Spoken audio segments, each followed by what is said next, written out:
J'ai fait tous mes stages en psychiatrie et aujourd'hui je vous raconte une nouvelle histoire qu'on m'a racontée quand j'étais là-bas. Bien évidemment, comme d'habitude, j'utilise un nom d'emprunt et cette histoire se passe dans l'unité de mise en observation. Alors, pour tous ceux qui sont là depuis le début, je pense que vous savez ce que c'est la mise en observation, mais pour toutes les nouvelles personnes, je vous l'explique en deux. La mise en observation, c'est une unité où les patients sont placés par le juge. Ils sont donc là contre leur gré, c'est généralement des patients qui sont très agités, ils peuvent être violents. Donc aujourd'hui, nous nous retrouvons en mise en observation. Henri est un patient schizophrène qui a souvent été hospitalisé. Et là, ça fait plus ou moins 20 jours qu'il est hospitalisé. Pour la mise en observation, j'ai oublié de vous préciser que l'hospitalisation, c'est plus ou moins 40 jours. Henri fait donc une grosse crise psychotique et devient violent avec le corps médical.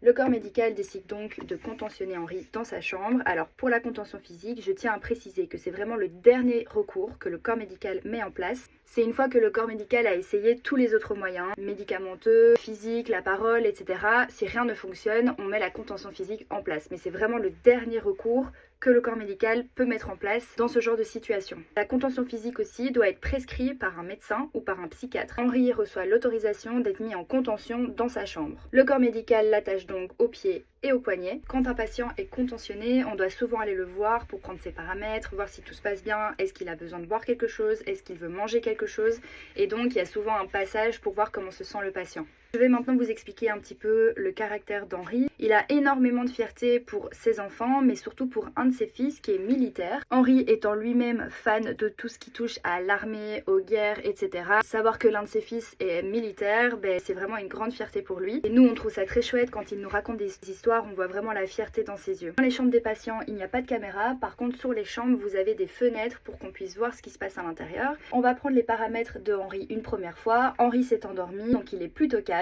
On prend les paramètres, tout se passe très bien, on sort de la chambre. Une heure plus tard, le corps médical décide de revenir voir Henri et là, on remarque que le lit d'Henri est complètement retourné.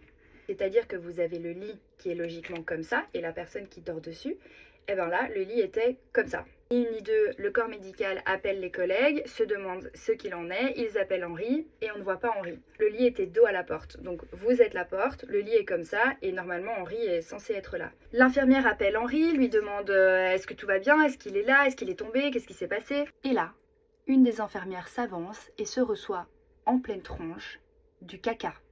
Non, non, vous ne rêvez pas, une boulette de caca. Donc là, directement, le corps médical s'agite un petit peu, demande ce qu'il en est. Et en fait, Henri s'était caché de l'autre côté de son lit et avait confectionné des petites boulettes de caca pour les balancer sur le corps médical. Dans ce genre de moment, tout va très très vite. La première infirmière qui a reçu littéralement le caca dans sa bouche commence à hurler. Toute l'équipe médicale se reçoit du caca